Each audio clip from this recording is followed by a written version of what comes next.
Welcome back. Today we'll be addressing medial epicondylitis, or golfer's elbow, otherwise known.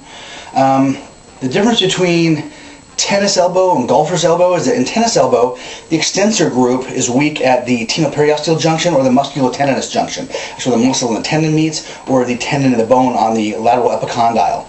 So what happens is that during repetitive stress type motions, repeated overuse, typing, keyboarding, grasping, the tears occur because the muscles are weak. Now with medial epicondylitis, or golfer's elbow, it's a little bit different.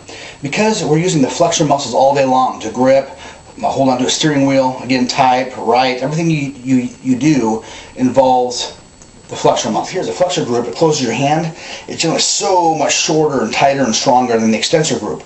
So what happens generally when this is injured is because a wrist was forced into hyperextension against a lot of resistance. And you're already talking about a muscle group that's short and tight.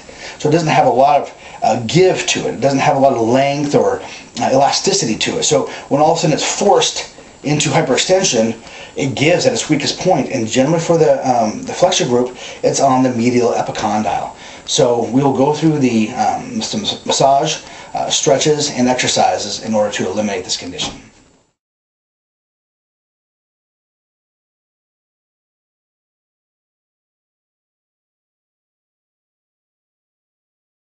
Because there are micro tears where it attaches to the medial epicondyle, we want to relax these muscles. And what we'll do is mildly stretch the flexor muscles.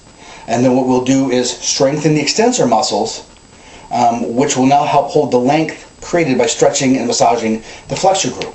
But there's another aspect to it. We still want to do some flexion, some rotation, some ulnar deviation exercises in order to re-strengthen this group without it making it too tight, and strengthen it here where it attaches to the medial epicondyle. So it's a little bit different in dealing with golfer's elbow versus tennis elbow.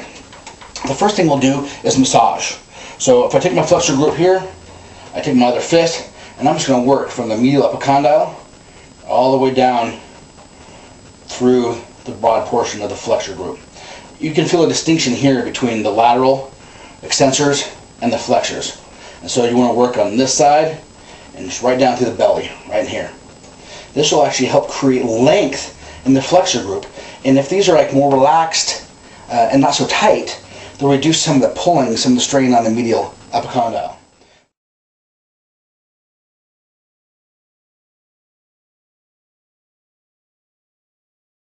So what we're going to do then is stretches. Your main wrist back, holding on to the thumb and all fingers with the opposing hand, stretching the group back, holding it 10 to 15 seconds for a set of 3. Next stretch is getting, I'm not really stretching the elbow here like you see in the cubital tunnel. I'm actually just trying to force this wrist back here into radial deviation and stretch it. You should feel it right here, stretching. This is going to stretch the ulnar deviator group. Hold it again for 10 to 15 seconds for a set of 3. The next stretch that I want you to perform is to stretch the pronator group. What I'm going to do here is rotate my wrist into supination, and that will help stretch out the pronator group, which moves in this direction here.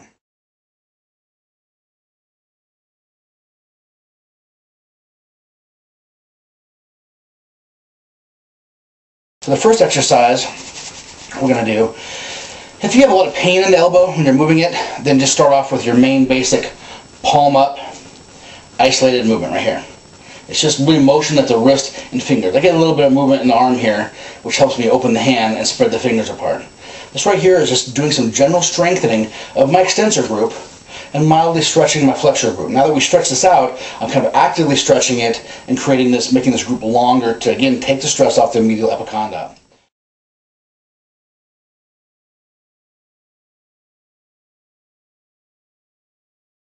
The next exercise I'm going to perform is the ulnar deviation, where I'm going to hold the band more to the top of my forearm and rotate it down.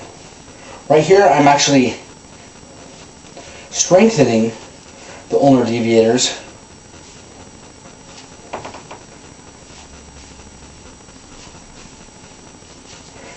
rotating my wrist down. This is strengthening this group here mildly so that these fibers can contract and become healthy, because they do need to become stronger.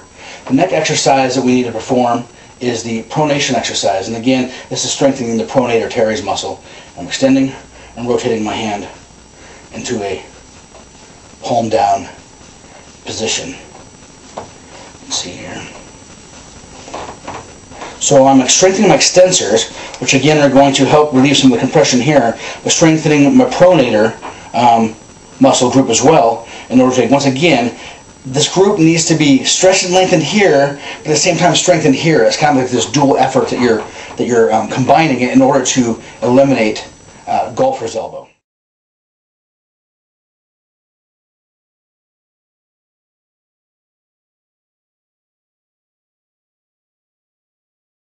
Those are the basic 3 exercises. If your elbow doesn't hurt to move it, the program shows a palm-up elbow moving, where you can get the momentum of your whole hand and arm moving.